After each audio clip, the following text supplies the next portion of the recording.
Okay, so I did not. You can say whatever you like. I can't say anything the way I think. Okay, so I got it in your face.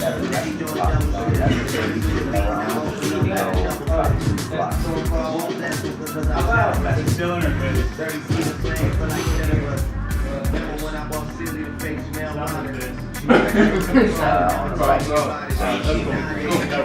Never we're gonna ask you a lot of questions. We're gonna say, and the whole point of this is, you want me to introduce you, or you want to introduce you? You're right? Yeah. How do you say your last name? Bitter party. Where is my drink? People make it bitter party. Bitter party. Bitter party. Bitter party. Bitter party.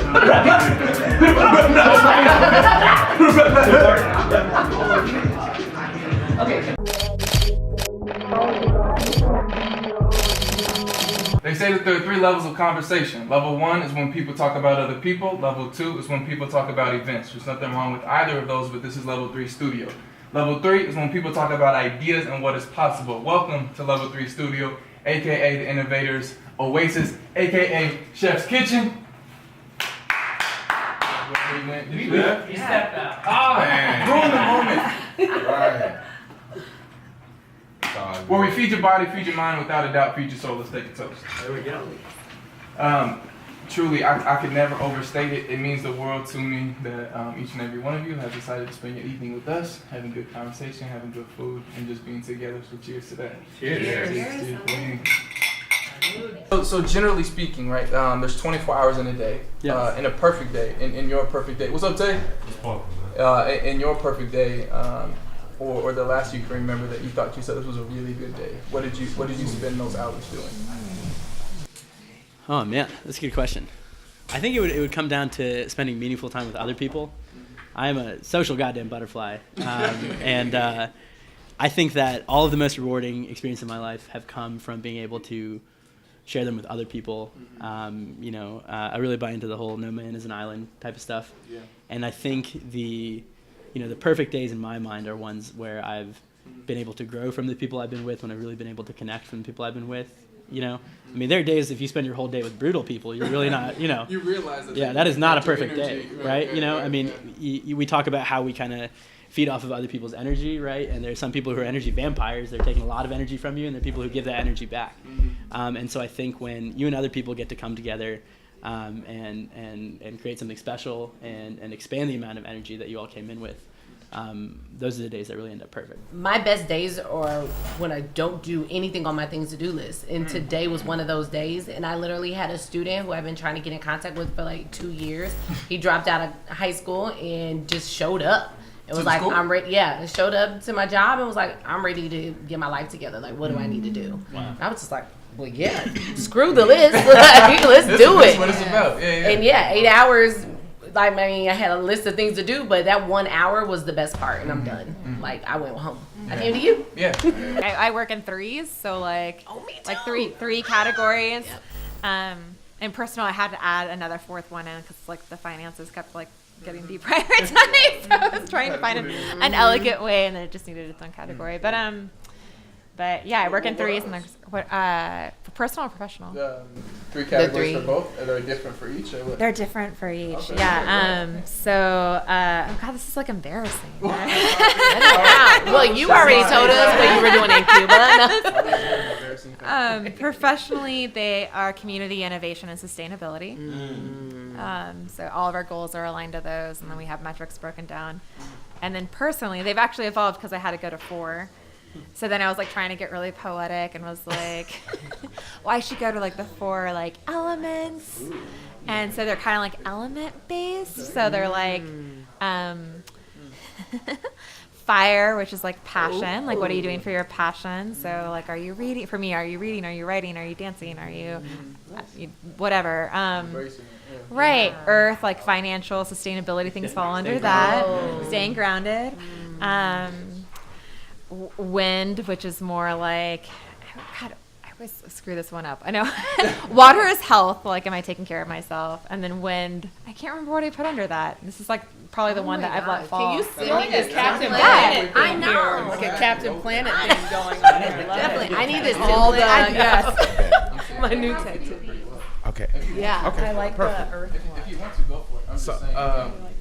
not like a word that I heard you say was innovation, and that's a word that we focus here. Like it's a huge word here, you know. But like, what type of structure are you creating to ensure the freedom, like the most minimal stability, to create the freedom for you to approach new That friction innovation? is tough. Yeah, You you need know, foundation, what type of- but then innovation in That's a fine itself. line. Exactly. You can't have too much of a foundation. I know. Right. Well, So because you have to explore new ways to approach like I know. things that you're Well, then I'm a little nervous because I mean, when you are established at an organization, it's their energy, it's their message, and so I mean, I don't know. I'm like kind of jealous. Like, If you're thinking internal, to be innovative internally.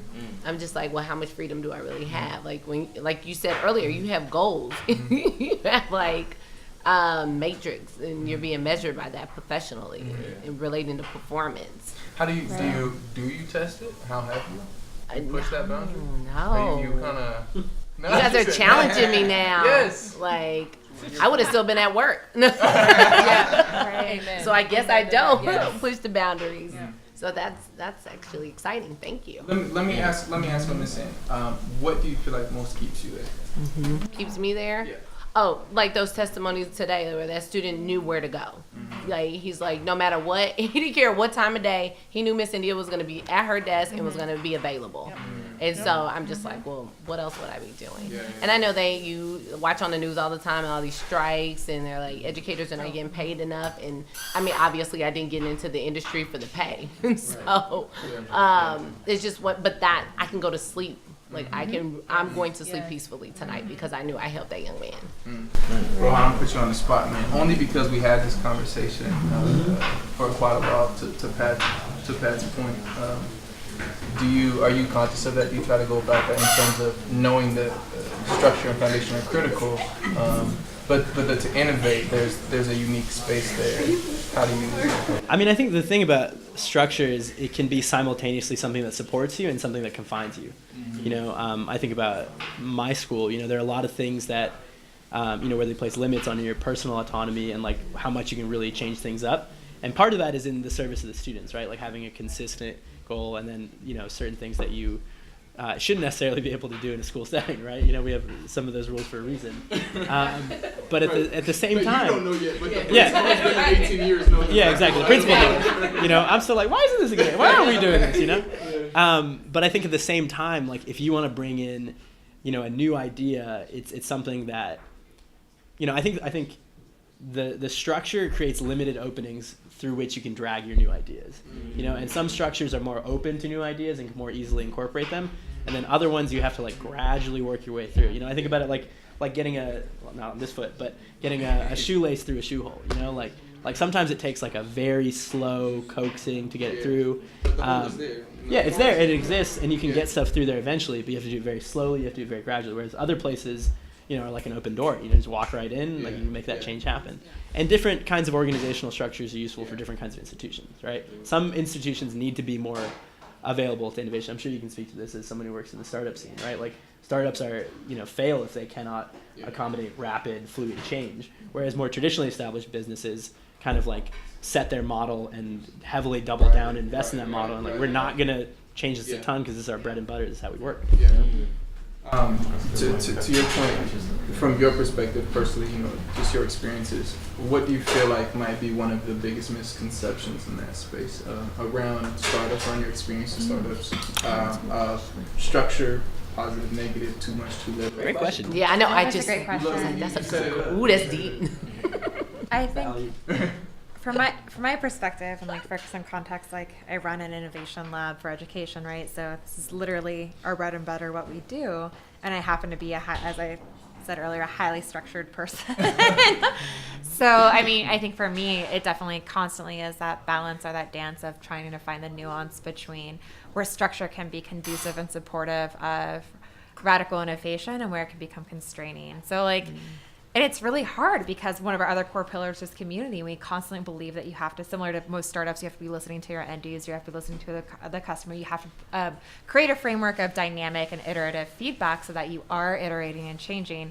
But that has to happen in a somewhat systemic, structured way. And I think to answer your question, like one of the biggest misconceptions, I think people think like startup culture and they think like bros and ping pong tables and like beer. When you say like we run an incubator, for a long time we were fighting the conception of like, oh, like Lean Lab's like the party place. And it was like, I mean, like we bring people together because that's how you can build. That's one tool to build community, but it's so much more than that. It's how do you?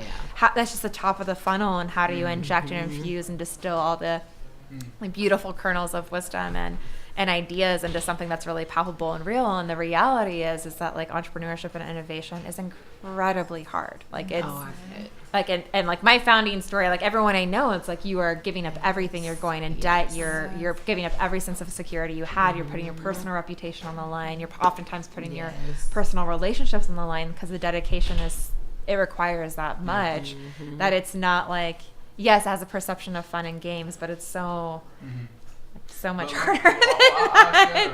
What's been like the thing that has been the most rewarding?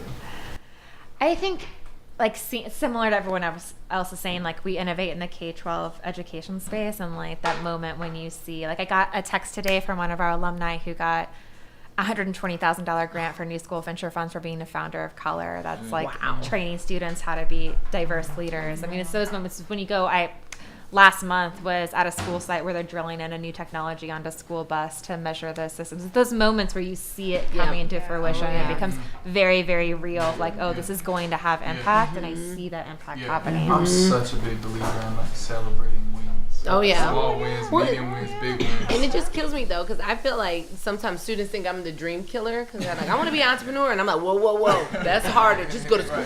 Just go to school. It's so much harder, and I don't have an entrepreneur bone in my body, but everyone in my family decided to be an entrepreneur, and I'm the only one in my family as a first generational student who decided to attend school. And so I admire them. Like I seriously feel like it's harder to be an entrepreneur than it is to be a college graduate. Seriously, because the hustle is real. It's crazy because like you mentioned a systematic approach. You know, how important do y'all believe that taking like just systematically engaging with people is to like just thriving in your field? Is what? Do you like how important do you feel? Are you guys like? Are you very, very? Do you have a routine for how you engage with people? It's like how you systematically engage with people. Just like narrow versus broad engagement. I mean, I think it takes, but we happen to be very systematic, but I think it only works because you have to bring your wholehearted self to like the work. Like if you are unstable with who you are and what your intentions are, it's not going to come off as authentic. We still have a very structured way of doing that, but in terms of like you have to be, like I said, there's a perception you're fighting against. You have to be serious about it. We take our community stakeholders, their perceptions very seriously. And we love the relationships we build are so crucial, but it can't come off as that you want something from someone. You know what I mean? Yeah, like, what's in it for me? It can't come off that. You have to have that. It's instant. How do you navigate? Is it based on the relationship of that person you've had? Like, do you call things out? How do you process it? I don't know. Some people aren't called out. This is being recorded. Everyone has a bit of like a BS radar. Like you can tell when you're being. Well, I mean, I start off, and you probably noticed in my emails, I'm like, the purpose of this email, and even a meeting, what is the purpose? What do you want to get out of it? And I'll ask them, what's in it for you? I'll just flat out ask them. Because then in that case, that's setting expectations for myself, and I'm like, well, I can't help you. Like, you know? And I think that's also the only way that you get good collaboration is if you're all honest about why you're doing this, like what you really want to get out of it.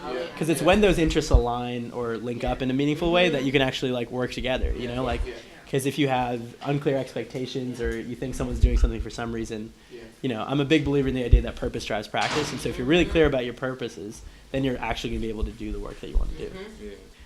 My aunt was telling me about this the other day because I came to her and she's a big mentor for me, and I came to her and I was like, I had no idea what I want to do with my life. And she says it comes down to 3 buckets, and I really like this structure that she provided. And she told me to write down a list, like a Venn diagram, almost 3 intersecting circles. What do you enjoy? Like, what do you just love out of life? Like, what makes you happy? Like, what gives you that fulfillment? And then what are you good at? What are skills that you have that are useful and tangible and that maybe people will pay you for? You know, like what are skills that are marketable? Like what makes you a little more unique? What can you provide that other people can't? And then finally, what do you want to be? Like where do you want to be? Who do you want to be? You know, what is your why in that sense? And finding the intersection of that. But like I said, it's a tough task. My vision is creating opportunities. And I see this in talking about interacting with individuals and making that authentic connection. And, you know, are they thinking, what if, you know, if Mako's making an ask, what am I getting out of it? Right. For me, it's my thought is, first and foremost, I used to hate networking. It's a very exhausting process. It is a draining process. But when I go in now to networking, it's what opportunities can I create for my students? And I think of this as not only something as I'm doing this for a friend, but what opportunities am I getting out of this to create for my scholars later? And already as we were connecting and talking, I'm thinking there are some great connections in this room that'll create opportunities. And for me, those opportunities speak to, I'm focused on students who look like a lot of us in this room. And that's those opportunities I'm trying to create for them that they may have not had, given their circumstances, where they're from, what they look like. So yeah, for me, that's always been my driving vision, especially in this role where I do have to network and make connections and talk to people and get out there and put my face in the public. It's about what opportunities is this connection, is this opportunity creating for my students. And so that keeps me going every day. That specificity, I think, is huge. Into the second bucket you mentioned, which I think serves this purpose, is like knowing what you're going in to do, and like knowing what your thing is that you can go in and do. Are all of you conscious of that? Maybe it's one thing, maybe it's a couple things. Like, what do you think, or what are you working on being like your thing? We can use the term marketable, whichever the case. You know. I don't know. I think for me, to go back to like the vision question as well, vision is so nebulous. It's so big, and I know like organizational structures you're taught. So like you have your vision statement, you have your objectives, you have your core values, you fill out the whole thing, you make your 5-year strategic plan, and then you go achieve it. And that's always been so. And like funders will like sit in like that introductory meeting and be like, "What's your vision?" And you're like, make payroll. I can't say that out loud. Right. But sometimes that's what it is. And I think oftentimes you have to like rely it back on like for me, when I think of vision, it's more like your convictions. Like for me, there are two things. Like I know in my heart that our students deserve more, and it should look different than it does today. That's right. I know that in my heart. I know that every day when I go into any school building, I know they deserve more. I know has to look different than it does today. For me, that means innovation. You can call it whatever you want, but that's essentially what it means. And the other conviction is that like I believe in the power of community. I believe I believe that bringing together people can create magical things like tonight, and that when we are united, we are better. And like I don't know where those two things will lead me, but I feel it in my bones, my gut, my heart that if we bring those things together, we will get somewhere better than we are today. And I don't know. Because it's a hard road to walk, so you gotta believe it. I dare mention this because if Jack will just, he's quick to get at me if I say something. But what my mind's thinking is like, you know, what's getting in the way? You know, particularly to your point of community, to how you all have experienced it. If for as much as we can all agree, like the lowest common denominator we can all agree is like community really matters. What do you feel like gets in the way of doing that, honestly? And I feel like my heart gets in the way because, you know, I talk to students all the time about, you know, they're like, I want to be a lawyer, I want to do this, I want to be a doctor. And I'm like, seriously, so when you woke up this morning, that's what you said you wanted to be. And I'm like, why? And they're always talking about money. I want to make money. And I'm like, honestly, if your heart's not in it, you're not going to be successful. It doesn't matter. You will fail in college. And they're like, damn, Miss India. Drop the mic. But no, really. And I haven't. And so I feel like my heart got in the way. I wanted to go into journalism. I traveled. I had a great time. I made, you know, good money. And it was just like, my heart's not in it. We talked about a mutual friend who was on Wall Street. and heart wasn't in it, and just quit everything, came back to Kansas City and went to education. Like, what? No. Who does that? Serious pay cut. But it's that question of fulfillment. One thing I thought that was really evident in all of your answers is like how having that clear why, that clear motivation can help you persevere through these obstacles that you're mentioning. You know, like networking, right? Like if you know that the reason that you have to do something like that, the reason that you have to have the same conversation with people over and over again. Oh, you know, I know. Hey man, how's it going? Nice tie. Where are you from? You know, like, it's such a script, and then you kind of rinse and repeat. Next person, right? But you can, you know, find the strength to push through that if you know what is like why you got to be there, why that is necessary for you to do. Yeah, on the other side. Yeah, no, it's so yeah, I set up some shadowing opportunities for some of the students, and a lot of that was all the networking I had done prior to that to say, please host our scholars at our home on spring break. And the payout on that was one student who had shadowed at the Chamber of Commerce emailed me and said, Miss Mako, thank you so much. And I'm like, thank you for taking a day out of your spring break to go do this. But he said, I learned so much about the chamber. I had no idea all the things that they did. Great experience. Thank you so much for setting this up. Well, we've already like tripped and fell and all that, so now I'm like, ooh, I can't wait to go back and tell them what I did wrong, obviously, and then they'll fix it. Because I look up, I mean, now I have students who are working for ESPN, CNN. I'm like, damn, I'm making more money. Like, where those jewels? That's what it is. That's what it's about. Yeah. Oh, don't forget about me. I told the girl I will hold your umbrella. She's in New York. I mean, she was at the White House, man. Michelle Obama, and I mean, it was just like amazing. Obviously, our former president. But anyway, the point was she had those opportunities. We talk about diversifying your workplace, and this is the pipeline of students that are coming at you. Not in 2 years, not in 3 years, not in 5 years, tomorrow. You need to put plans and programs and structures in place that are ready for these students coming in. And I tell them that To the universities or to companies, the structures, the companies, the organizations here in Kansas City, and I tell them, if you look at the census data, if that is what is your driving whatever it is, motivator, and a lot of these companies have their diversity and inclusion, you know, person in place.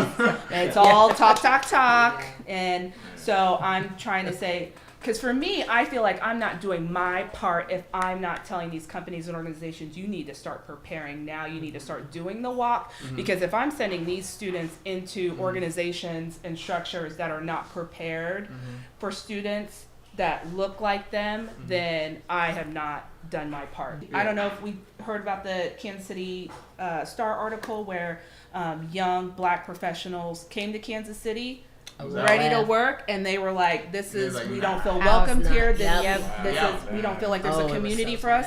And they're going back to Atlanta, Chicago, Dallas, because we don't have those communities in place, and there's no structures in place in these companies and organizations that's making them feel welcomed and feel like there's a place for them here in Kansas City. And so that really pushed a button for me to really make sure not only is our community ready and our companies ready, but I got to make sure that I'm putting my students in a good spot. I'm connecting them with good places to be once they get out of college. I think you're really ahead of the curve there. No, my bad. No. That's all. Sorry. I was about to get up out of my chair on my one good leg, you know. No, but I think the point you make really speaks to how ahead of the curve you are, because I think not only is it just this issue that, you know, cities like Kansas City are hemorrhaging people of color who are very talented, and, you know, we're losing them to these other cities, but it's also just this issue that on a national scale people are going to have to confront. You know, by 2050 we're looking at a majority minority society, right? And if you can't handle like a brown dude in your workplace, like you want to be a competitive company, like you're not going to be able to deal with that, because it's not going to be a question of diversity hire. You're going to be looking at most of your applicants having demographics. Yeah, exactly. That's right. So like something that I find interesting is that it's like if you think back when we're younger, we have these dreams and aspirations to be bigger than what we, you know what I'm saying, than what we ever imagined. You know what I'm saying? We have these big dreams. But then somewhere down the line, a lot of words that y'all mentioned are love, diversity, and community. You know what I'm saying? Y'all are big on fostering those. You know what I'm saying? At what point did you all become conscientious of like becoming selfless really matter. and those things really matter? Like because a lot of things like y'all basically mentioned like, oh, the pay is not where you want it, or sometimes it's like your days are going up and down, but at the end of the day you have this selfless desire to help those coming after you. Like at what point did you realize that becoming selfless and actually impacting and engaging and fostering a community was the most important thing for you? I think for me, it's like growing. You asked where I grew up earlier. I think it's like becoming aware of the systems that are unjust. For me, like both my parents were community organizers here in the city. We had the opportunity to move into Johnson County and go to good schools, but they were constantly jutting us back and forth between kind of the two worlds, if you will. And when I had the opportunity to, get my degree and become a professional, I came back to teach in Kansas City, and it was just always really struck by that. Like, I'm biracial myself. I'm half Puerto Rican, half white. It's been a really hard year in Puerto Rico. I'm really close to my family down there. And just seeing, like, to answer your earlier question, like the impact of structural injustice and racism, and yet, like, there's still being a light of hope and, like, love and community still being in place, even though horrible things have happened, is like really inspiring in some ways and also incredibly frustrating. And I think it's the same thing with like our education system, our systems of economic frustration, our systems of segregation. I think Kansas City, we're like a very stark community where the haves and have-nots is so, I mean, literally it's so clear, so the dividing line. It's so clear that I think it begs, like, whenever you have binaries that are so stark like we have in this city, it begs you to ask, like, what does it take to occupy that in-between space? Like, what is it? And I think that has to be community, that has to be love. That's the only way to bridge those stark disparities. I can definitely bounce off of that. I went to Westport High School, and so it's shut down now. Beautiful building. But I went there, and I always make the joke that my high school was larger and blacker than the school I attended in Nebraska, which was Doane University in Crete, Nebraska. Yes. And so I was like one of very few, literally at that time, I think like 10 African Americans. And so, they said, well, how did you even get there?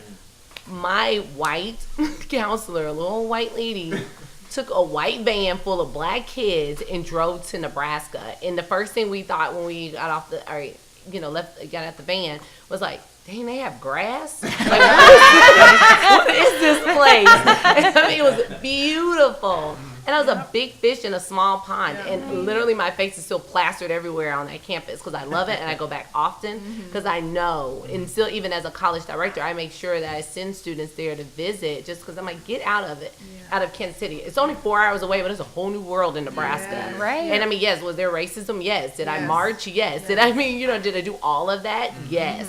And it was great. But I think the reason why I decided to come back and just decided to get out of corporate, because I turned around and my younger brother, 7 years younger than me, dropped out of high school and got into drugs and gangs and in and out of jail. And I'm like, wait a minute, what the hell? Like, we had the same, right? Yeah, my father wasn't in my life. You had mom and dad. What's your deal? And I went back and my mom's like, I can't control him. Like, what do I do? And then just going through his story as a felon and just learning about the system and other African American men, I'm like, I need to come back home. And that's what I did. This is what I thought I was going to do. Sounded like a good idea, right? Go work at Wanda High School. I'm going to deliver the damn truth. Did any of you see the 60 Minutes documentary that was just put out? But it's the guy who's building the museum in Alabama for Brian Stevenson, the lynching. That guy, yeah. The Love and Mercy dude? Just Mercy. So he's building this museum. And generally speaking, right, of like just the trauma that has happened to black people in America, but very, very specifically of all the lynchings. And so the museum is essentially like bricks hanging and each brick is a county that had lynching. Or that approved lynching. But the way they tell the story on 60 Minutes is that it was a show, you know, it was an event that people went to. And the trauma of that, you know, and I ask myself often when you go in here and you talk to these kids and you work with them, it's like, okay, how much, the question I ask them, which is what I'll ask you, how about that, is it critical, is it important that we discuss, revisit, and to some extent analyze these things to move forward? Particularly, to go back a point to, we'll just say institutions, right? Institutional structure. Or is for, and I think, and they educate me a lot because they're more connected to each other than they've ever been, and so they form opinions on each other way faster, and they're down to ride with what they believe in. And is it best that we let them move on from your grandpa telling you the old story, right, that you never let go of? Like, I struggle with that. Do they need to know, is it important, especially as we think about how we can, I don't want to say break down institutional structure, right, but help to build alongside? Or can we step away from those things? I kind of came in with the same idea. Like, I really want to speak truth to these kids. You know, I want to keep it 100 with them, and now I'm keeping it about maybe 45, 53. Because I think that the thing that's tough is, like, some of the stuff that, you know, especially teaching the urban core and the unique context of Kansas City, like, some of the stuff that these kids are dealing with and will have to deal with in the future as they enter college, enter the professional world, is incredibly heavy stuff. And I think about this constantly, just because, you know, there's a way to introduce this to kids that provides, like, a realistic lens, like, about, like, the struggles that they might have to endure, or the way that the deck is stacked against them in some ways. But at the same time, like, I'm not trying to come to these kids and be like, you got like a 1 in 1,000 chance of making it out of here. You got this going against you, you got this going against you, you got this going against you. Because at the same time that I want to educate them and prepare them for the challenges they're about to face, I don't want these kids to get demoralized or to feel like these challenges are insurmountable. You know, like, because if you know, there are truly these gigantic obstacles stacked against some of these kids. And it's tough to find the balance of, you know, exposing them to the reality of that without, like, breaking their spirit. You know, I think about it, like, can you talk to a 12-year-old about, like, you know, like, we were discussing some of the issues with police brutality and some of the shootings that have happened, and, you know, there's a point at which, like, you know, you have to talk to the kid about this current event and something that's in the news and that they're seeing and that's popping up on their social media and stuff. But at the same time, like, do I, you know, am I comfortable telling a 12-year-old, like, hey man, if you're ever walking alone, don't put your hood up. Just don't do it. Like, don't brandish anything that looks at all metallic, whether it's a shower head or a cell phone or a wallet or, you know, a peace sign or barely anything that can get misconstrued in this day and age. And so that's something that I really find difficult, because I want to be able to send these kids off into the real world where they're ready to take on some of these big obstacles. But at the same time, you have to you can't keep it 100% real with them, you know, like, because they're kids. You know? And for me, like, I think, like, it takes going inward and thinking through, like, how has that impacted our lives? Like, very recently with the hurricane in Puerto Rico, I'll just be a little bit more candid. I lost a family member as a tragically in response to that. I thought because I was so light-skinned and I had such a lifestyle of privilege and was so well-educated that I was kind of immune from that, and then realizing that it was so impacting my family and, like, still impacting it in a very devastating way, and then that made me go more inward and realize, oh, like, shit, this is, like, oh, sorry. But, like, all of us, and, like, realizing, like, that, like, that's one trauma rippled by, like, the inherited trauma rippled by, and we've made so much progress, right? And, like, realizing that was just one, like, my kids are influenced by that, and I don't know if you can ever prepare anyone for that. Like, I thought I was so well prepared, and to answer your question, yes, I do feel like they need to know, but in a way, I mean, is that their journey? Is that their truth now? And I'm like, maybe I'm bitter. Everything that people have been sharing is such a testament to the need for more people of color in schools at all levels. One thing that amplified the confidence for educators of color here in Kansas City, one statistic that really spoke to me is the U.S. public education system is looking at having 48% of students be students of color. Only 18% of teachers are teachers of color. 2% are black men. And so I think that, you know, as I think about how to, like, resolve this dilemma of exposing kids to the reality of it without demoralizing them. Part of it is presenting yourself as an example. I think a little bit. Representation, absolutely. So, I face the obstacles that you're going to face, and you can do it. You can. It's gonna be hard, but you can persevere. It's not going to be easy, but like people are making. alive. Yeah, exactly. I'm here, right? Yeah. This shirt is Brooks Brothers, dog. I know. But it's so funny. It's so funny that you mentioned that. Just being in a school where we have elementary and middle school, and they don't know my name, but they're like, "You're the one that wear the skirts and the heels every day," and I'm like, "Is that success? Okay." Like, you know what I mean? They see you and they want to, and I love that. And I'm so glad you brought up Amplify because that was very powerful. And yeah. Really? I was there last year and this year. It's okay. New friends. Like, what does filling the gap look like?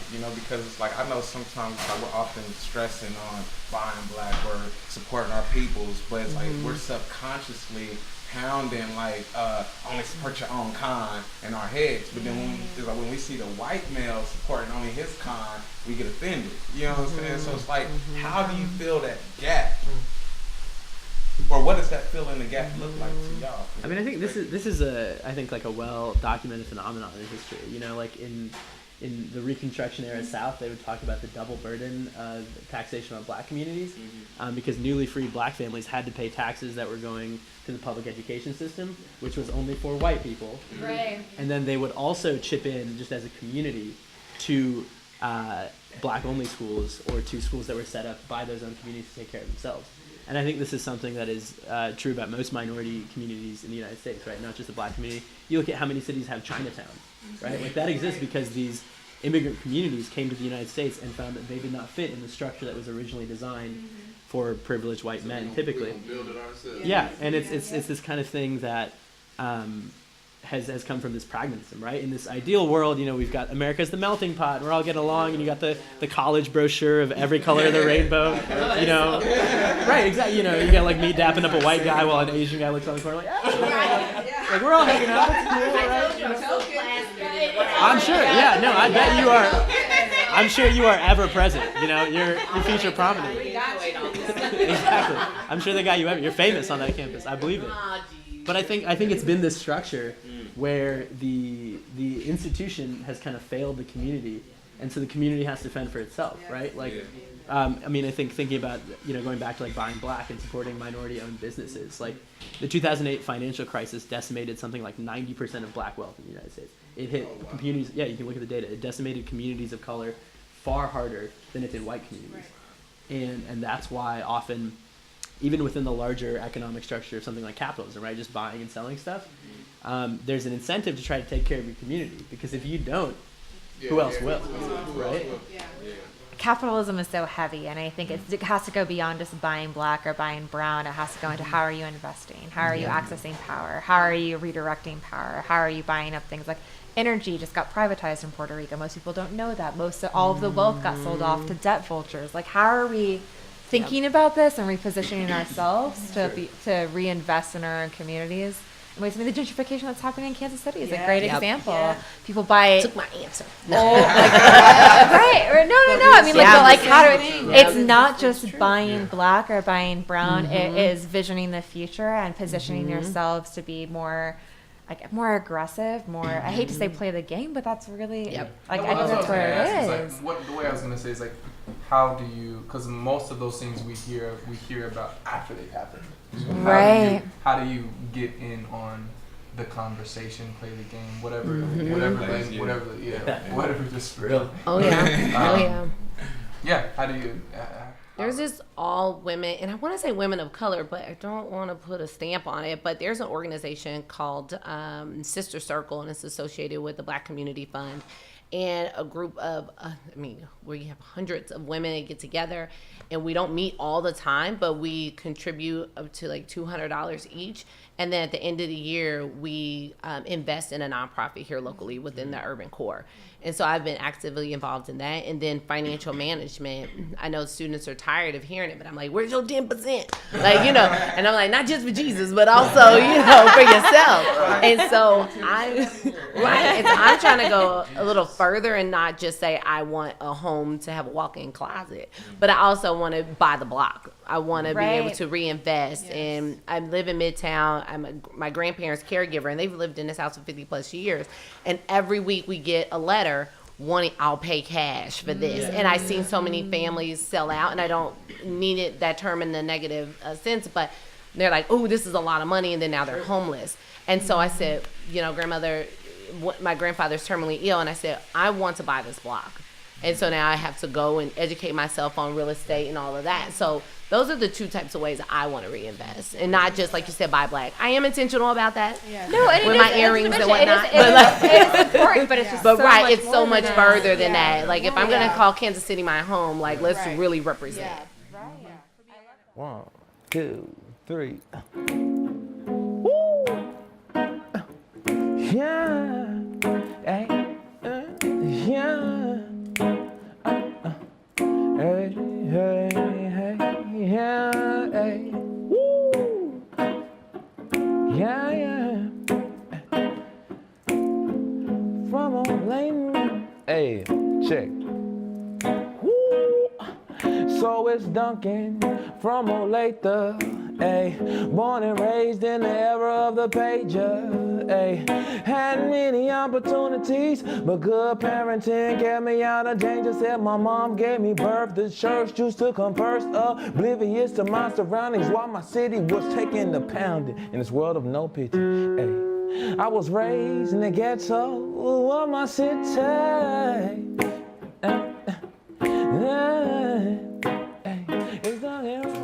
Appreciate you being here, man. Thank you for having me. What would you say? Where would you say your inspiration comes from?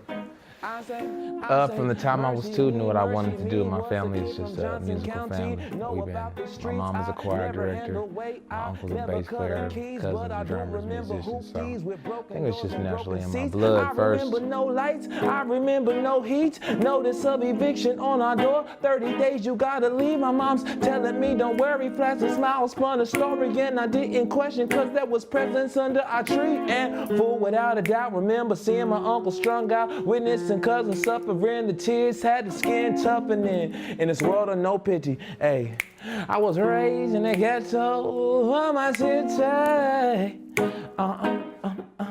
People, life, and I feel like it's also my hobby, so it's what I love to do, and I feel like in life you just got to do what you love. But also just the state of the world and where things are at, and we know that music is the highest form of communication. It's the one thing that can transcend all languages and any barriers music can stop. So I feel like, man, if I have the gift to use the most powerful medium on the planet, I need to, in a world where, like, man, we need some good energy, we need some positive vibes, we need some good music, we need some information, we need people just like actually representing something. So this is my responsibility, and I got to take it on, and my goal is for everybody to take it on at the same passion and energy that I do. And if all of us do that together, then like we can make it. That's the idea of my brand, Riot, is realize it's our time. So each one of us individually realizes it's your time to like and realize that your gift will make room for you. There's a place for everybody as long as you actually do you and not try to do something that somebody else is doing, which is the individual part. I'ma let you know this not determine where you settle. The project is only your mindset. Yeah, you gotta make yourself the project. Don't let nobody tell you who you're supposed to be. You talk proper, you be a doctor, you drop the chopper. Educate yourselves, elevate your thinking. I'm here to inform that we are godly. You think global, not just local. Have an opinion, speak your mind. Let your voice resonate through these vocals. In this world of no pity, hey. I was raised in the ghetto of my city. Yeah.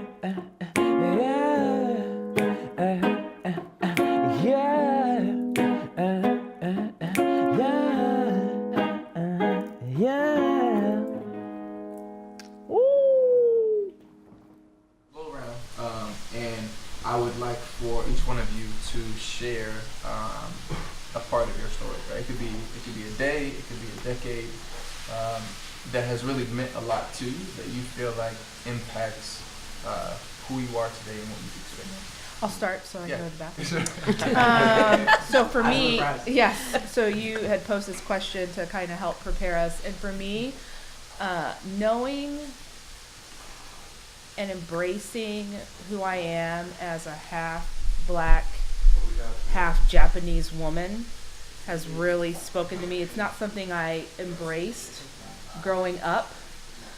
Grew up in predominantly white schools, went to a predominantly white college, never really embraced that multicultural part of myself, hence why I chose my word tonight. But it has really driven me in these last, I don't know what happens when you hit your 30s, but you just give 0 F's about things. And that is where I am at right now. And so I did one of those heritage DNA tests to kind of really see the percentages of things, and really seeing that like I am, really almost 50% Japanese, and then like another, 20-30% Nigerian and North African, and a mixture of a lot of other things has really made me just embrace who I am. And it has been just this piece of my life that growing up, I thought I wanted to be white. I had white friends. I had white Barbie dolls. That's what I thought I had to be. And in college, I was very confused. Like, do I go to BSU meetings or do I go to Japanese, student meetings? But they're gonna look at me like, "What are you doing here?" Right? So I was like, trying to figure out who I was in college, and then just progressing through my 20s into my 30s, I've been like, you know what? This is who I am, and it has really been something that I've started to embrace, and it's what's opened me up to a lot of people, and it's been one of the stories that I tell. And for me, it's all about storytelling. The story I'll tell is in kindergarten. It's a pretty formative experience. I was about 6 years old. There's a kid named Kyle, and to this day, the name Kyle sours me a little bit. Your name is Kyle, like. You gotta build some trust. Yeah, exactly. There's a barrier to overcome, right? But so Kyle was like, a bit of a bully, he's a kid who thought he was better than other people, even at that young of an age, and he really tried to make fun of my name. He's trying to come at me, and Kyle was, though he had the malice, he had the meanness, he didn't have the creativity. He wasn't able to come up with anything good. So he would like try some stuff, and I'd be like, all right, Kyle, whatever. It's strange more than anything else. Wasn't right? a good more angry? Yeah, Make him more angry. Right, exactly. It's just sort of like, what did you even say? It didn't land, right? But then one day, this dude struck gold. He came to me on the playground. I was just chilling with my friends. He comes up to me and says, "What's up, poopy party?" And that cut me deep. Don't turn my last name into fecal matter. That's not good. So he came at me with that, and all of my friends and my family who've known me for a very long time will tell you that I'm not an angry person. I don't even know if I entirely know how to get angry, like properly. I get like miffed. I can get upset. I could be like rats. But in terms of really getting angry, and this is truly the last time I felt that I was really angry. It's when he called me poopy party, and so I pushed him down the slide. And I petty, sure, and I'm not advocating for resorting to violence, but it was, to my recollection, the first time that I really took ownership of myself and my identity. It's like, it's pita party, pronounce it correctly, put some respect on my name type of deal, right? Like that was my, a childish way of asserting that, and I think that was a big moment for me to be able to come to terms with my identity and who I was. A similar experience to yours. Like, I think for me, well, and also I guess I'll back up and say, like, I think defining moments when I took the jump and like started Lean Lab, and it really, I think, mirrored my life experience of being bicultural, biracial, white, and Puerto Rican. My mom's very dark-skinned Puerto Rican. My dad's a blonde and blue-eyed guy, so I ended up there. You are.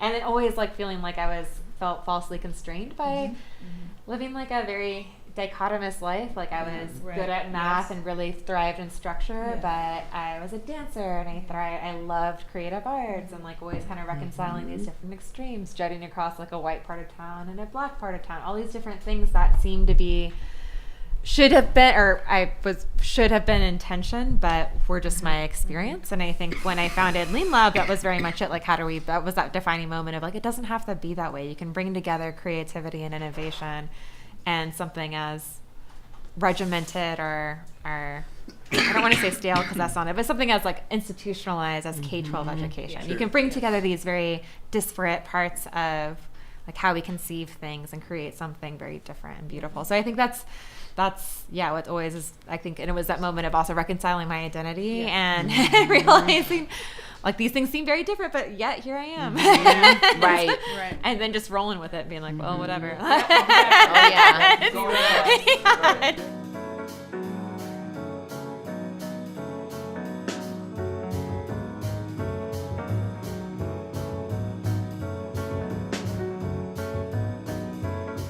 Chef J, Chef Session.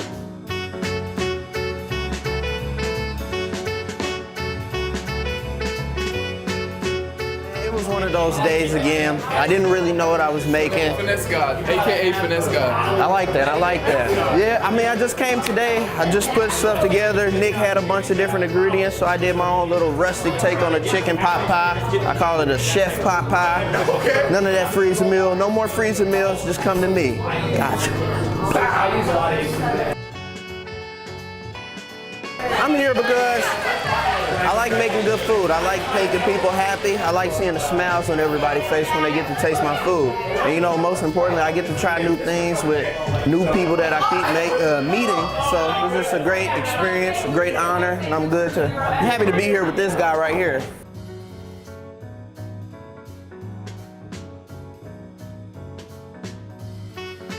You need to build practices into your life that will help you focus your creative energy. What do you practice doing the most? Cooking, man. I do that like almost 24 hours a day. So I'm steady getting a touch up on my skills and learn new things. Just like this is my first time doing a take on a chicken pot pie. So I'm always getting to practice. Yeah, it's my first take. So, you know, I'm always getting to learn. I'm always getting great practice, and it's good. Rise to the level of our competition. Who do you compete with, man? You know, I wouldn't necessarily say that I compete with anybody. I learn from a lot of more people rather than compete. Okay, that's fair. I learn what not to do, what to do, different approaches. I do a lot of studying, so I can't say that. I do a lot of studying to other chefs. So I never look at it as competition. How can I do something in a different take, a different setting, a different way, rather than how this chef is making it? I think that's one of the biggest things that I take from different chefs. There's a lot of independent chefs in a lot of bigger cities, so I follow a lot of those guys and just kind of watch how they started at the bottom and kind of made their way up and try to apply it in a different way, how it would be within the Kansas City community and market. You have to be consistent. You have to be a hard worker. You have to be dedicated. You got to find ways to stand out. You know what I'm saying? So don't try to just be like the average chef. Exceed the average chef.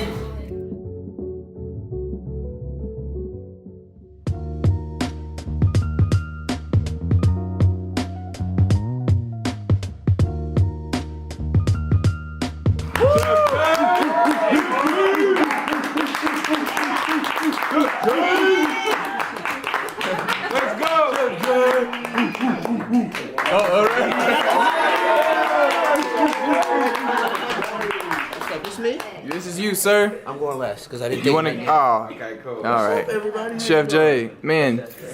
This is what I love. I love the fact that all of you guys get to enjoy a meal of Chef J. But we have the pleasure of every week we get to enjoy a meal of Chef J. We should have told y'all that from the beginning. Redo. Chef J. All right, you'll go last then. All right, Marco, let me do it first. You're on the spot. Yes. We're toolbox. Yes. What's one piece of advice you would leave behind to improve the experiences of tomorrow's generation? Can be huge thought, small thought, practical. Yeah, embrace who you are. Tell your story. Who are you? That's a good one. Did I just jump in? Yeah. Okay. I would say serve your way up to the top. Mm-hmm. Service. You can be a servant. Yes. You already know what I'm gonna say. Feel your feelings. Don't be afraid. Don't be afraid to lead with the abstract, the qualitative, the stuff that you can't quite pin down. Just the gut instinct. the way you're feeling. Don't be afraid to let that guide you. It's movement. Feel your feelings. Feel your feelings. Say just keep moving forward. Keep moving. On my hardest days, just keep moving. One step forward. Just keep. Oh man, just getting up, right? Like, getting up is something half the battle. Just keep moving. I say foster community. Foster community. Say.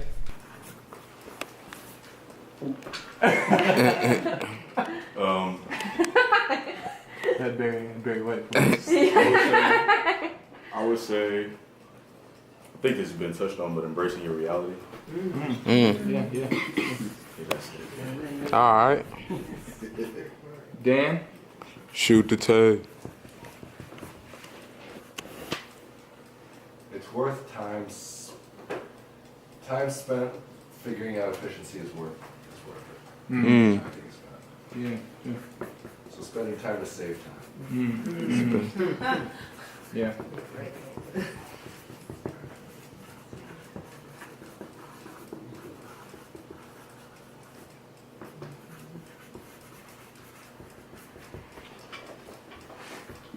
Rob, are you driving? Jay? Rob, you want to throw one in, man? No red pill on Rob. Let's hand that mic. Get that mic over here. That's up to Bully though.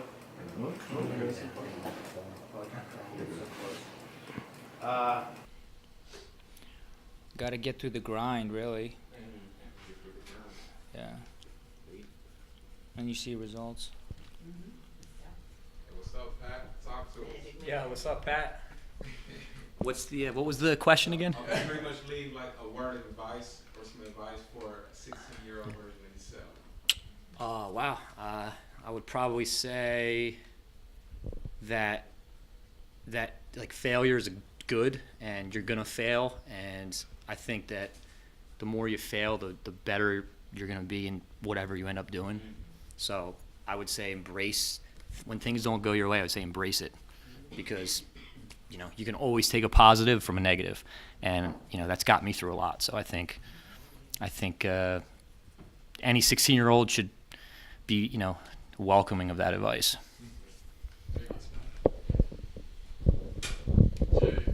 Good catch.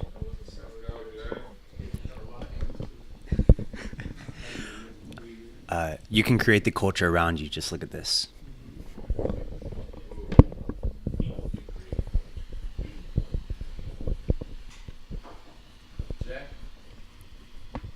Find the triggers that put you into a peak state and avoid the ones that put you into a trough.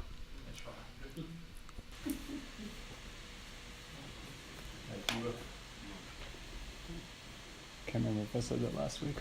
Yeah. Did I? Did I say that last week? You talked about triggers last week. Yeah. All right, I'll give you a different one. It's already in the toolbox. That is a sharp Set in stone. We put that back on the desk. It's gonna cut off. Yeah, that's okay. Okay, we want it. There we go. We'll do it.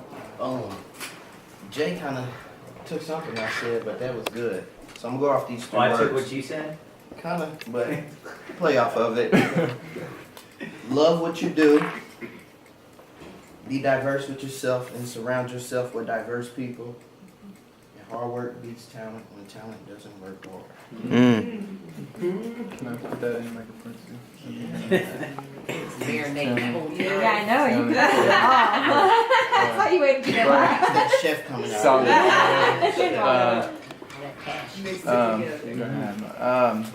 They said take this beforehand. I'm okay with mine always being the same, which is like. I'm listening. When talent doesn't work hard, that's what that means. But what to do with it?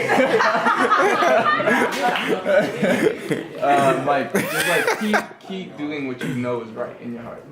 Keep doing it. Keep doing that thing. They say that there are 3 levels of conversation. Level 1 is when people talk about other people. Level 2 is when people talk about events. There's nothing wrong with either of those, but this is level 3 studio. Level 3 is when people talk about ideas and what is possible. Thank you for tuning in to another episode of Level 3 Studio, aka the Innovators Oasis, aka Chef Jay's Kitchen. Where we feed your body, feed your mind, and without a doubt, feed your soul. Cheers. Hey.